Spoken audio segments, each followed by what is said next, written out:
China's birth rate just hit another record low. But the worst is yet to come. There were only 8.5 births per 1,000 people in China last year, according to the latest yearbook released by the country's National Bureau of Statistics in late November. The birth rate, which has now fallen to single digits, is the latest troubling sign of China's worsening population crisis, as the country of 1.4 billion people begins to lose its youthful edge. Demographers have long predicted China will begin to experience a population decline into the decades ahead. However, some experts now worry it may come much sooner than expected.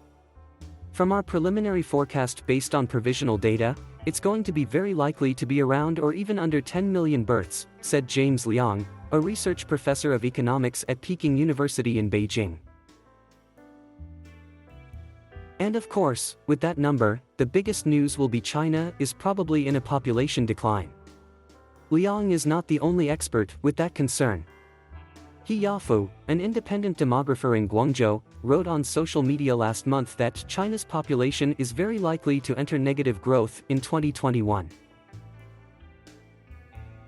In May, following the results of the national census, he predicted China's population would start shrinking in 2022.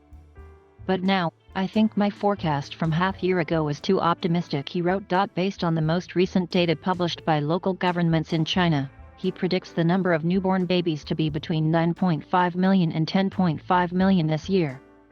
Given there has been an average of about 10 million deaths annually in recent years, if the number of newborns is near the lower limit of the prediction, that means the population is bound to register negative growth, he wrote.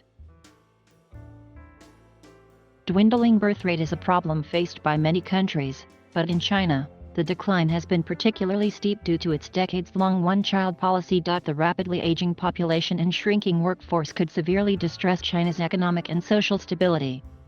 It'll hurt China financially, because you need to support a lot more old people with fewer young people, Liang said. The biggest worry is China will lose its scale advantage, being the biggest market for almost everything. It has a very efficient supply chain because of its scale. And the innovation capacity may not be as vibrant when you have only half the young people today. For decades, local governments have forced millions of women to abort pregnancies deemed illegal by the state under the one-child policy. Now, they are churning out a flurry of propaganda slogans and policies to encourage couples to have more children.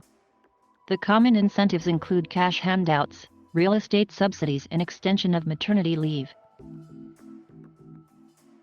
This year, more than 20 provincial or regional governments have amended their family planning laws, including extending maternity leaves for women. For example, Eastern Zhejiang Province offers 188 days of maternity leave for the third child, and in Northern Shaanxi Province, female workers can enjoy a total of 350 days paid leave for having a third child, according to state media reports. But the policies have failed to convince women, who worry that they'll be further disadvantaged as companies seek to avoid the extra financial burden. At the heart of the issue is the high cost of raising a child, especially among the country's growing middle class. Parents want their children to succeed, and are willing to invest as much time and money as it costs. While some cities have offered cash incentives, Liang said relying on local governments alone is far from enough. Instead, the central government should dedicate a certain percentage of the country's GDP to provide financial subsidies to families, either in the form of cash payment, tax incentives, or other social security benefits. Another much-needed policy change is to increase daycare centers for young children, Liang said. Currently, only 5% of Chinese children under 3 years old use daycare services, and only 20% of those services are run by the government, according to Xinhua. But there are also more deeply rooted structural problems to be addressed.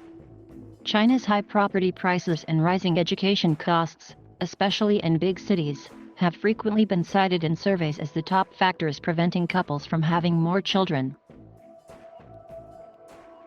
Both sectors have been thrust into the spotlight this year, with the debt crisis surrounding property giant Evergrande and the Chinese government's sweeping crackdown on the private tutoring industry. Liang said the measure is only addressing the symptom and will be hard to enforce in the long run, as people can always find ways to hire a private tutor.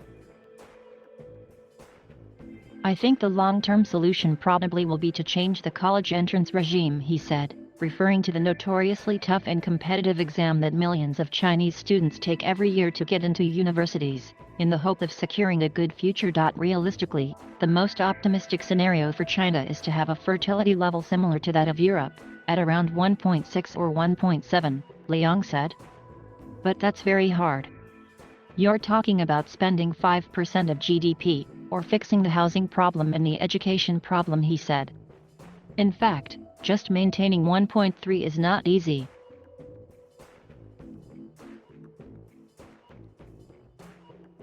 Thank you for watching. Please subscribe.